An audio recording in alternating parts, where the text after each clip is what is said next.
Hello and welcome to another episode of the Revenue Revolution podcast, sponsored by Jointflows. Today we are joined, or lucky to be joined, by Seth Killian.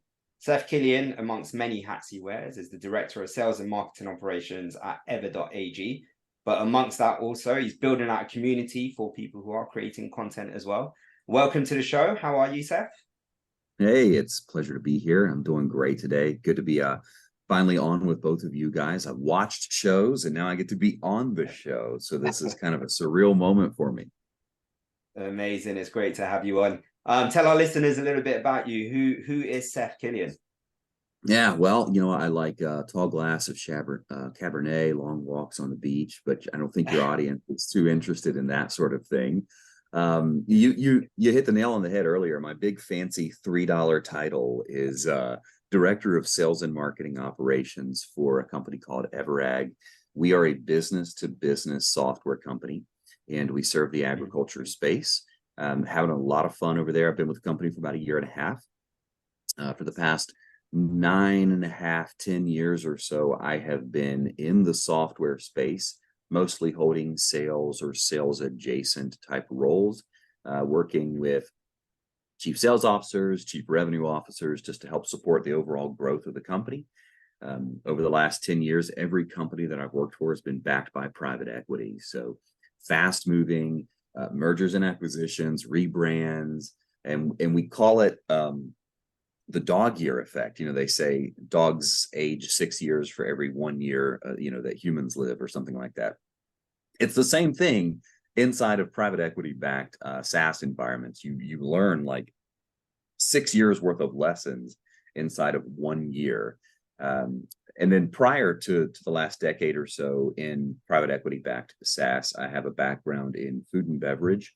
So I worked at an interesting place, worked for a company called Levy Restaurants. They're based out of Chicago, Illinois, and they owned a food and beverage distribution rights for all of the basketball and hockey arenas here, almost all in the United States. And they also do a lot of stuff with NASCAR racing and PGA Golf Tour. And so I spent 8 years working for them. They put me through their quality rotation program. I worked every single position in the arena. I was a fry cook one night. I was a bar back the other night.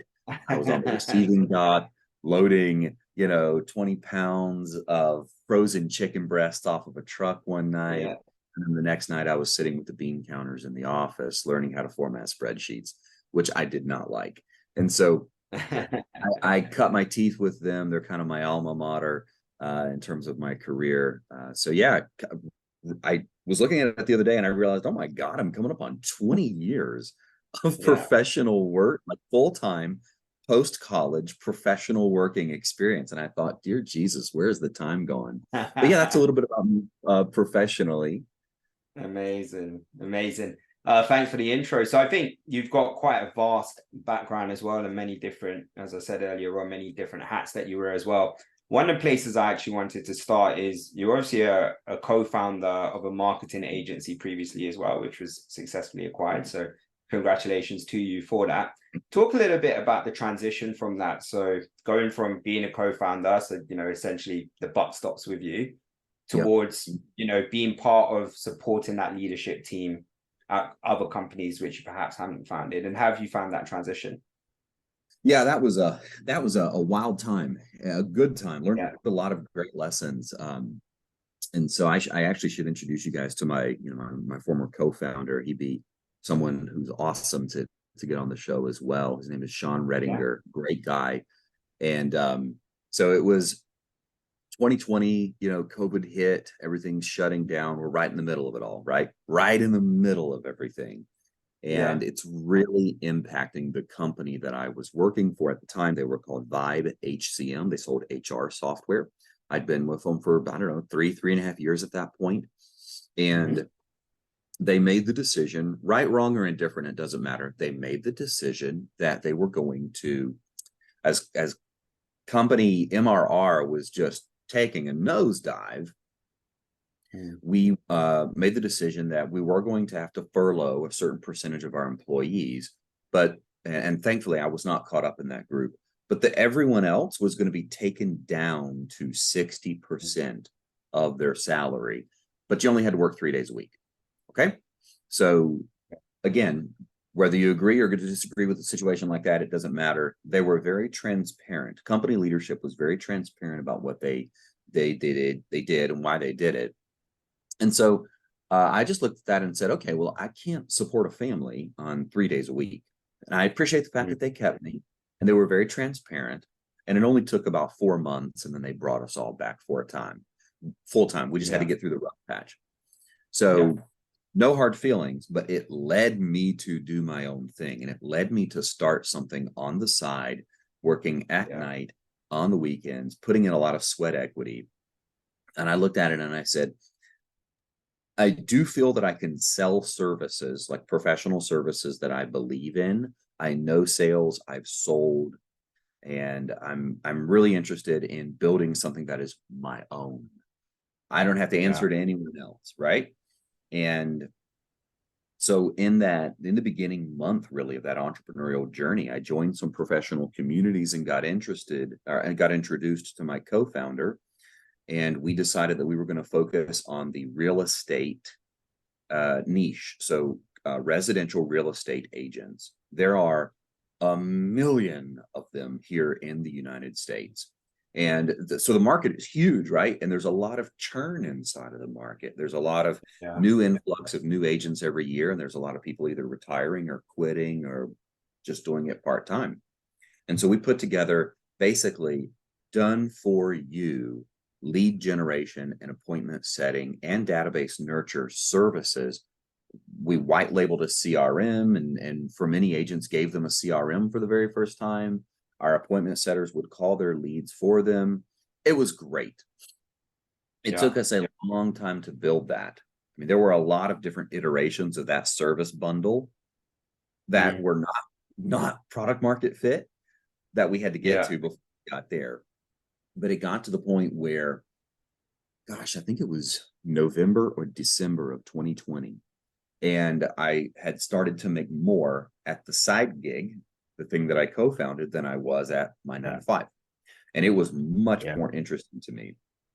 And so I said, if I'm able to do that, only doing it part-time, I should probably quit my 9 to 5 and just go be the next Elon Musk or whatever. Right? Pick your favorite, entrepreneur, billionaire, and insert his or her name there. Okay. Was it bootstrapped, Seth? Was 100% bootstrapped. Yeah. Amazing. All sweat equity, staying up until 11 or 12 o'clock at night, sometimes later, because we've got to get the proposal out. I mean, it's all the stories that you've heard.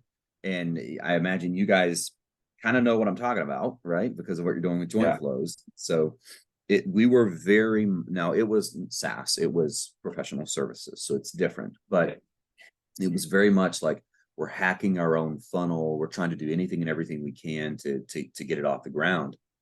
So I put in my 2 weeks notice. I gave them 30 days notice to get the company through the holidays and over to January. I quit. I did it full time. Loved it. Month over month over month over month, we're eclipsing our sales goals. Eventually, I want to say it was April, I think April or May, we got to, I think, 30,000 MRR, which was enough for us to take a good paycheck. Before it had been like, okay, it's another month of peanut butter and jelly, it's just, we're just tightening our belt, doing whatever we can. Fortunately, I was in a position where I could go 4 or 5 months without a paycheck. And we finally got to that point, and it was so much fun until it wasn't. And I faced terrible burnout. I faced health issues. My mind was not right. And I'm being very vulnerable, very transparent. I appreciate it. I thought I was heading towards the American dream, and it turned out to be a nightmare. And so I just looked at it and said, I'm quickly losing patience for our business model. And I have 4 children, and I'm now, rather than cherishing my time with them, I'm coming to view time spent with them as time that I can't spend building the business. Yeah. That's misalignment, right?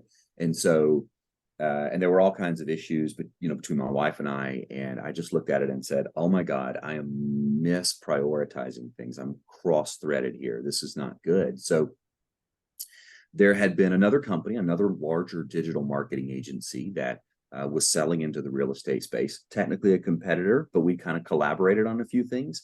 They had been courting us. They had expressed an interest to do perhaps a joint venture. And we said, well, what if you bought us?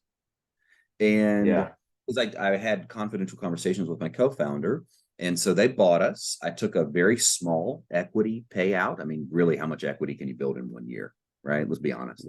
And so I took a small equity payout, re-entered corporate America like within 3 weeks. I called a mentor. I said, "Do you have a spot for me?" And he said, "Let's go. Right? Let's get you back on my team. Let's do it." And I helped to oversee the transition. So I kind of did two things again for a little while. And my co-founder and I, everything's copacetic. We're still good. We send pictures of our kids back and forth to one another, and we celebrate life milestones. And so re-entering corporate America after that was hard. I found, guys, that I had jumped up a level. I had leveled up. That's what I was going to ask is, did you find that having that entrepreneurial line on your CV was an advantage over the competition when you were going for an interview? Well, because I called a friend and I had a kind of like a backdoor entrance, I didn't necessarily have to compete in the open market, so to speak, but I think that it would have helped me. But you know what it did, though? Here's just personally speaking. I mean, the biggest thing that it did for me was a total sense of ownership. Total sense of ownership.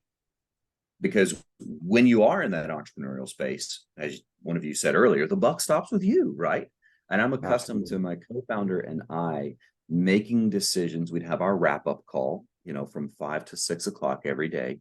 And it was our wrap-up call, and we would make decisions that would impact the direction of the entire business. Plus, our virtual assistant, we had a small army of virtual assistants spread throughout the globe that were helping us, and 30 to 40 clients that we were serving as well. And so we're making decisions, and we have to think through. I remember the first time I made a decision that I thought made total sense, and he was kind of on the fence about it, but he was like, "I trust you." And it did not work out. It was not the right. And I had to say to myself, "Seth, the buck stops with you. Stop making impulsive decisions. Sit down and think through things before you make these calls. You are affecting livelihoods." And so something happened inside of me. It was kind of like an internal fortification where your structural engineering gets beefed up a little bit.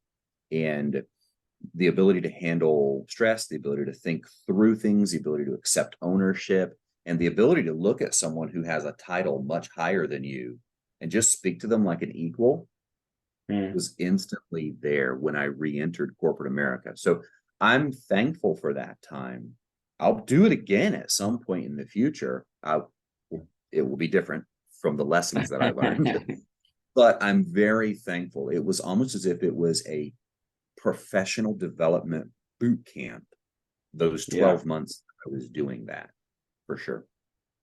Yeah, I think, and that totally resonates. I think what I found as well with our journey we're going through with Jointflows is you're just exposed to so many different facets of the business than you would have typically been. And so you just automatically learn on the job, you're building up your skill sets. I can imagine by reintroducing yourself back into the corporate world, you've almost instantly like upskilled yourself during that period of time anyway, and that can only be advantageous for you. It's true. It's true. One of the things that I noticed too was that, how fast moving startups are, right? I mean, it's just, you can pivot, you can try 3 different things inside of 1 week, right? Whereas if you go to a larger business to business organization and you're like, "Hey, what if we tried, I don't know, even something simple like getting them to install the Facebook pixel or something like that, right? So we can do retargeting."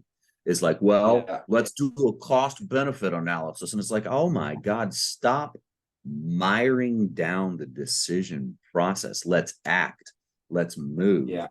So one of the things because you have to move fast like that in the small space, in the startup space.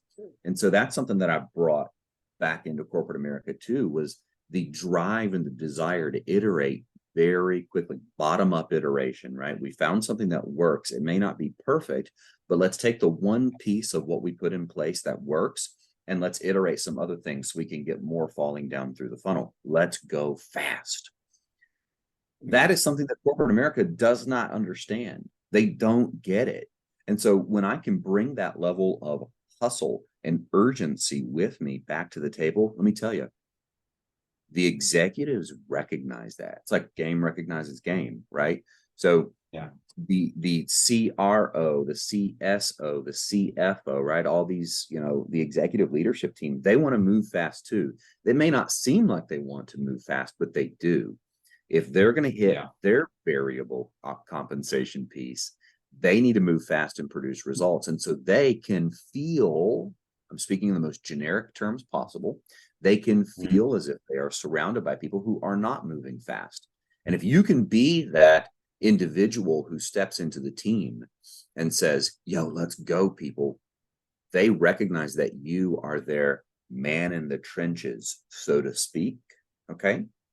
And it's actually a benefit to you. It creates a lot of cohesion and stickiness between you and the executive, which is very good. That's a good thing. Yeah, absolutely. Yeah, so just one more question on the startup as well, because I know we have a lot of founders who listen to our show as well. You mentioned that eventually you'll probably do something again, but this time it will be different. You know, and part of that is obviously there is a learning curve that goes along with taking on that type of lifestyle. What was the biggest learn that you had, and what was most surprising about it?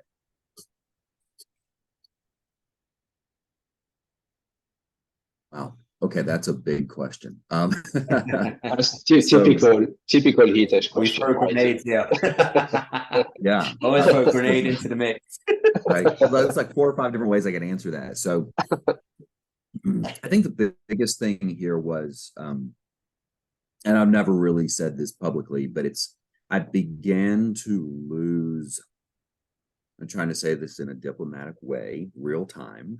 I began to lose respect for the market that we were selling to. And so if you cannot respect your ICP, well, you're probably selling to the wrong ICP, right? Or you need to change, you know what I'm saying? Like you need to do whatever sort of soul searching, check up from the neck up exercise you should do. And I tried that and I just could not get to the point. One of the things that I do like about the corporate environment is everybody does behave. Everybody behaves, right? You know that there's an HR department who is going to get on you if you don't behave. Okay. So everybody is by and large doing what it is that they're supposed to be doing. What I found selling to our target market was that they didn't really have a boss, so they could do whatever they wanted to do. And I unfortunately saw the worst results of that. And one of the things that just absolutely shocked me was how many chargebacks we had. So we would sign someone, we would deliver incredible service, generate tons of leads, set tons of appointments. They would even have closings, right? And think of it, and I don't know what the economics look like anywhere else, but in the United States, if you close a house, 2 to 3% of that is going to go to the real estate agent. The average home price in the United States is something like $350,000. Do the math. We're talking about a significant sum of money that is going to the real estate agent. So for every closing that we brought them, it was a really good, lifetime value, so to speak, because oftentimes that client's going to boomerang back to them. And so one of the things that I realized was, oh my gosh, like I'm dealing with individuals who may or may not think like business owners. They may or may not think like professionals, because the barrier to entry is actually kind of low. And so that was very frustrating to me was, you'd set up calls with someone and then 6 times straight, they'd kind of blow you off. You deliver results for someone and then lo and behold, they would charge back on the card. They'd put in a refund for the card. And so then we'd have to fight for that. And that was that was a contributing factor towards my burnout as well. Was just like, I can't see myself working with this ideal client profile. I keep using that term, perhaps I'm using it incorrectly, but I can't see myself serving this market long term. I'm just kind of getting burned out with the behaviors. And so that was something that I just looked at and said, all right. And I've thought about, when I do crack back into entrepreneurship again, it's definitely going to be SaaS. I'm not a coder, so I'll need a technical co-founder, right? I'll need someone who understands that. But it will be SaaS, heck of a lot easier to build something once and maintain it over time and then go sell it a billion times rather than a service-based model, right? And also the people that I'm selling to, they will probably have to be like me, right? They'll probably have to be, sales and marketing operations individuals who are accustomed to a high-tech SaaS environment. So that's where my mind has been at recently. Those are some of the biggest lessons that I learned. So some of those are tough lessons, right? Those aren't easy lessons to learn. It's not all rainbows and butterflies and apple pie. I kind of got punched in the face, but I learned some lessons, and I'll know next time. And there are a lot of those lessons that I think Hitesh and I can relate to in terms of the ICP, in terms of progressing opportunities, dealing with clients. Like, I think when you start a business, it's a little bit, all guns going, and then you start actually pitching and then landing the first few clients, and then it's a different story.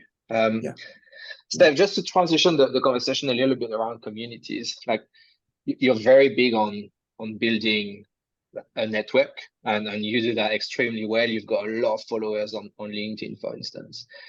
What drives you to keep pushing on that direction? Yeah. Well, thank you for saying that. I hope to take the community aspect and turn the volume up on it even more. When I transitioned out of food and beverage into software, that transition was a bit of a rough one for me. So I found myself in a position where I needed to find a new job very quickly. And the industry, that I love. I mean, imagine this, right? You're a bachelor, and you can work 70, 80 hours a week, no problem. No one else pulling you away from that. And you get to work in downtown in a major metropolitan center, right? And I grew up in the country, you know what I'm saying? Like, there was a cow pasture 5 minutes from my house, right? I grew up playing in the woods and going hunting and all that stuff. And so for me, I loved the city, right? And so I would go to the city, and I got to work in the sports arena here in downtown Dallas, where the Mavericks, the basketball team, and the Stars play. So I'm going to work every night, and 15,000 screaming fans are coming, and they're excited to be there, and they spent money to be there, and they want to be there, and the energy is infectious. I love it. And so I loved that industry. I thought I would do it forever. And then I met a girl, and I got married, and baby came along like right away. And when he was born, really for my firstborn, I missed everything. I missed his first steps, teeth, words, solids, you name the milestone, and I missed it. Why? Because I was working. I was working in an industry that thought nothing of working you 70 to 80 hours a week, all nights, all weekends, all holidays. So I found that my life had changed, and my career was no longer conducive to my life. Did not know where to go. Stuck, confused, worried, no community. Didn't even know where my resume was. Didn't even know how to make a resume. No idea how to interview. Hadn't interviewed in 8 years. I was not in a good place, right? If you look at like career fitness, I was pretty sloppy. I was not healthy. And so I looked at it and said, oh my God, I have mouths to feed now. I better never let this happen again. As a provider, right? As a fellow leader in my home here, my wife's looking to me, and it's time to stand and deliver. And so I looked at it and said, I'm never going to let that happen again. And so when you ask me what drives it, it's pain. It's the pain of what I felt nearly a decade ago. True talk. And so I looked at it and said, I got to get on LinkedIn. I got to have a network. I can never let myself become so enclosed and parochial that I can't think beyond the industry that I'm in or my own little bubble of manager coworkers that I work with every day. And so that's really what drove me to do that. And so I've been on LinkedIn for a long time. I've been a fan of having you know, a robust digital presence for a long time. I think that digital anonymity is a form of poverty in this new job economy, this new gig economy.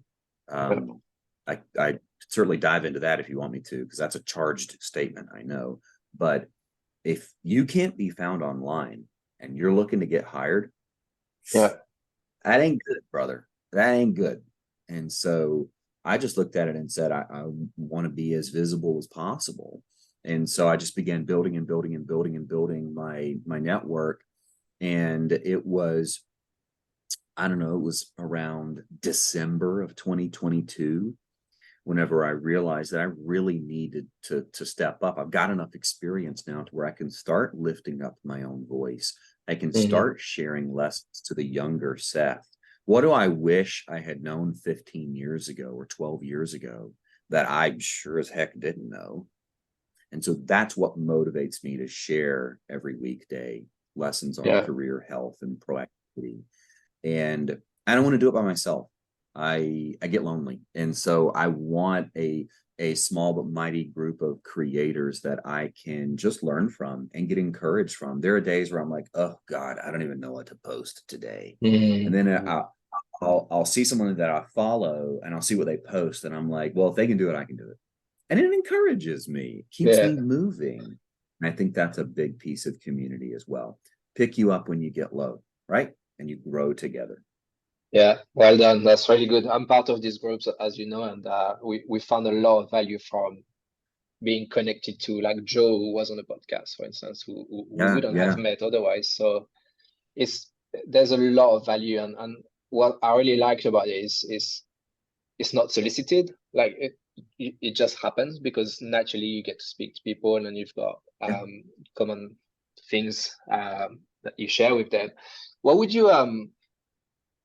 would you give in terms of advice to someone who's starting on that journey? So I started personally on that journey on LinkedIn, posting every day at the beginning of the year. And man, like, the first few months, they're painful. Like, you get 5 views, 3 likes, 1 comment, and it's discouraging. What advice would you give? It is. Yeah, so I think that something Gary Vaynerchuk, it's trigger word. Right. That guy. Bit of a fanboy there, so I'll let you say it. You can do it. You do it. Go on, Seth. Yeah. Teach him. He's a great guy. I mean, I've been following Gary Vaynerchuk. Is actually a really funny story. When I was selling meetings, events, and travel software, it was my first job that I got when I transitioned out of food and beverage into software. So I was a BDR. I started beating the phones up, making 150 dials a day, and it was freaking brutal because there was after outreach. And so I called a guy. So the sales executive that I supported said, Seth, you're the only one that's trained on how to deliver a live product demonstration. So I'm a BDR and I was trained on how to deliver demos. That does not make sense, but it's what the company did at the time. So my sales executive, I'm setting appointments for him, right? He sets an appointment for me so I can be his solutions engineer. It's so weird. It makes no sense, but that's the way it was. I don't even know that guy's name anymore. It was so long ago.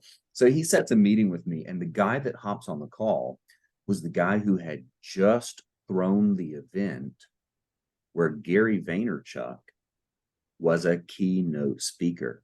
And it was one of Gary V's first keynotes. This is how long ago this was. Okay.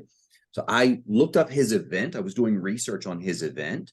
And sure enough, there's a younger Gary Vaynerchuk, and it's a highlight reel. And I was like, bro, that guy's fire. I love that guy's message. That's great. And so that's how I learned about Gary Vee, was just sort of organically.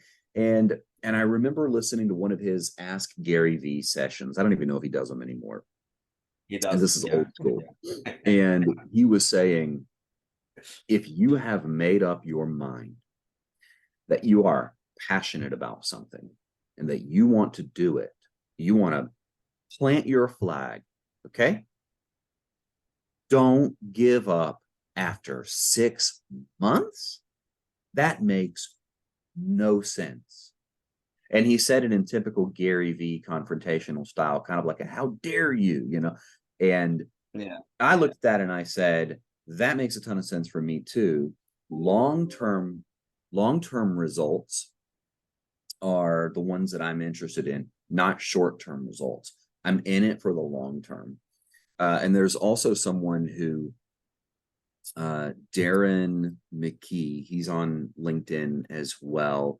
And I follow a lot of what he says too. And he's like, yeah, I mean, I've been posting on LinkedIn for the last 1,150 days. So that's like 3 years or whatever. I can't do math. And he's like, when I first started, it was like 17 views or 2 comments. One of them was my mom or something like that, you know? And, but now you look at where he's at, and he's got a sponsor. He does his own thing. He's able to blow it up. He's connecting people in the comments. Hop in the comments, tell people what you do. People are getting jobs because of what he does. And I look at that and I'm like, oh my God, he's my freaking hero. Like, I love what it is that he's doing. Long-term is best. Stick with it. It's just like the compounding interest effect on money in the bank. Yeah. For the first 10 years, you're not going to see much, right? But the last 10 months of a 20-year period are more powerful than the first 10 years. You see what I'm saying? That compounding effect. You never get that upswing, that hockey stick type growth, unless you get through the 10 months of nearly flat stuff. Now, a community can help with that, right? Getting plugged into multiple communities can help that. Posting and ghosting definitely doesn't help you, right? Posting and then just disappearing off LinkedIn for 6 hours. I get it. Some of us work 9 to 5s and you have to do it. I've had to do that on certain days. But the best advice would be stick with it. Stick with it.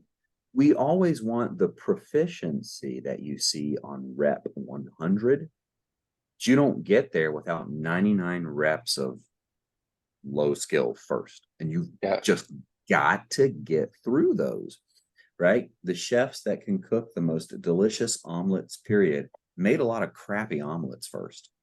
It's just part of it. If you can white knuckle your way through that and make it through, you will get to the other side eventually. You just have to keep it going, right? I've only been doing it for 8 months, and I've seen a lot of people start and stop, and they're like just totally gone. They're not even on the platform anymore. It's wild to me. Here I am. I just crossed 250,000 views, which is pretty small compared to some of the major creators on the platform, but much more than I ever thought I'd have, right? I mean, who am I? I'm not an influencer. I'm just a normal guy. But you don't get that unless you first go through those months of, 17 views on a post or something like that. We had sorry, Seth. We had Jack Nico. I don't know if you listened to the podcast. It was one of the first episodes, and he's an AE from Salesloft, and he's built a couple of communities. And he's been posting on LinkedIn on a daily basis, I would say. And his advice is, do not do it for the gratification. Like, do it because you want to help. Do it because you want to, spread a message. But if you do it for the likes, this won't work. It's a fickle master to serve. It really is. I mean, for me, one of the biggest things was the clarity of thought that comes from forcing yourself to write. It was really easy for me to just set up, to want to set up my phone right here and just start pontificating, because I feel like I can talk your ears off, man. And so that's my default. I want to speak, I want to make videos, I want to make audio type stuff. But when you force yourself to sit down and write it out, and I use ChatGPT to edit, not to generate. I'm going to generate my own stuff myself. And it might be convoluted and wordy. And then I'm going to straighten it out and then send it to ChatGPT and say, replace all the complex words with simple words, please. Right. Also, if you think there could be a stronger hook, then go ahead and give me 5 variations of the hook, please. And that's about all I'm going to do. But the process of generating your own text yourself, what it does is it sorts out the messy spaghetti pasta nonsense of your thoughts, and it just lays everything out very straight and very clear. And doing that over an extended period of time allows you to snap into talk tracks and consultation calls very quickly and easily. It is a very worthwhile process to go through just to sort your own brain out. Yeah. And then eventually you also get to the point where maybe you've got enough volume to where you've escaped, right? You've escaped the gravity well of anonymity. And then you can start connecting people, and you can start sharing your own knowledge, and you can start serving your audience more. Kind of difficult though if you're only connected to like 103 people. So you got to crank up those connection numbers. You know what I'm saying? The power of a network is being able to bring stuff to you that is far away, and being able to take your message and send it far away. It's nothing more than an API connection to the rest of the world. That's really how I've been thinking of a network. There was a sociology paper put out in 1973 talking about the strength of weak ties. There wasn't no LinkedIn back then, right? But it was talking about the concept that weak ties, where you don't really have many people in common, can oftentimes do more for, actually almost always do more for you in terms of bringing net new opportunities into your life than strong ties, where you have multiple crosswise connections, right? So if you're connected to the same people who are all connected to one another, I would submit to you, you have a bunch of strong connections. Overall, you have a very weak network. The way to have a strong network is to build it full of people that you are only tangentially connected to. You want access to new network clusters. You want to throw your hooks out as far and as wide as possible. And I look to lists that LinkedIn produces, or Forbes Council lists, or things like that. Anytime somebody puts a top 20 AI content creators to follow, I'm gonna I don't care if they have 40,000 connections. I'm going to send them a personal connection request, and I'm just going to shoot my shot and see how many of those I can get out there. And lo and behold, my second degree network is in the millions.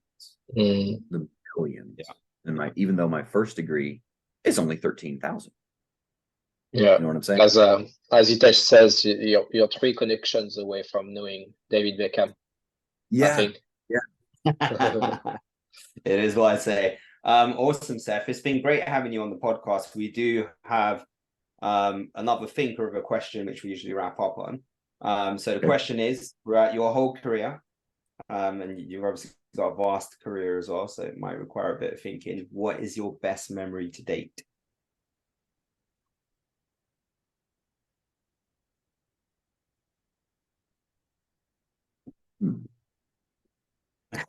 So I'm gonna have to edit this part out. There might be a lot of white space here. For those of our listeners who are listening in the car, Seth's gazing into the skies at the moment, getting his thoughts together. I'm striking a heroic pose, looking off oh my gosh. You know, there have been streaks, right, where I just feel absolutely on fire. And then there are times where I get to do something very creative and rewarding that maybe was like a lot of heavy lifting and pain to build out, but was pretty rewarding. So one that I think of was back in 2018. I had the opportunity to step in to a team of 3 BDRs. They were there, they were present, they were ready to go, and kind of fully ramped. But the process that they were working in were just absolutely not optimized. Inbound only, no dashboards, no reports, no tracking, no optimization. And over the course of the next 4 or 5 quarters, grew that from 3 to 7, took our inbound lead conversion rate from 25%. Can you believe it was so low? To like 65%, and took them outbound as well. For 2018, 7 out of every 10 deals that we closed that year as a company originated with my small but mighty group of BDRs. Generated 62 million in qualified, like stage 2 plus qualified pipeline in 8 months, and the company experienced 105% growth that year. That was a hot streak for me. I was absolutely, you couldn't say nothing to me. Nobody could say nothing to me that year. I was just like, you shut up, peasant. I'm in charge. I am on the Look top at of the world. numbers. Look at the numbers. Yeah, that's right. Look at this, buddy. Like, you see the numbers what my team's putting up?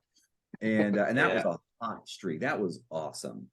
And it kind of ended because the company pivoted into a different direction and sort of blew up the team and rebuilt it in another city, and I had to transition it to someone else, and that was its own thing. Another one, I'll go back just a little bit further, would be, and this is kind of an interesting little highlight that I always tell everyone, not necessarily the proudest moment, but an interesting moment from my career. I served a slice of cheesecake with raspberry syrup drizzled on top to Michael Jordan. No way. Yeah. That's in good. This is his good.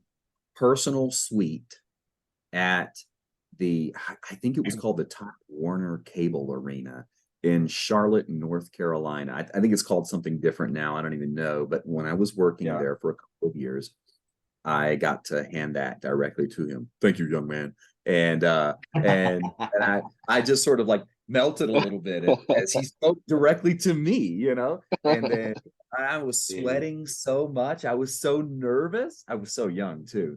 And so that was definitely an interesting moment for me in my career as well. But probably the small little moments here and there would be when the people that I've coached to get promotions.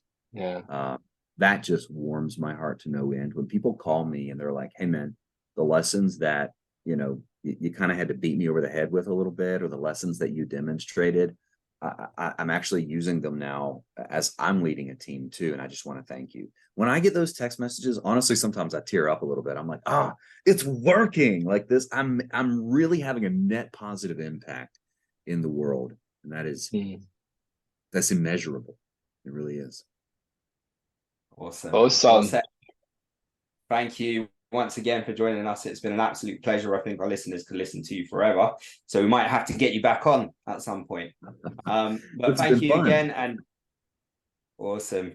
This has been the Revenue Revolution podcast sponsored by Jointflows. Until next time. Thank you. Thank you. And Gary, if you're listening to the show, please answer my DMs, man. We're trying to get him on, so if anyone can help that happen, make that happen. That's great. See you later, everyone.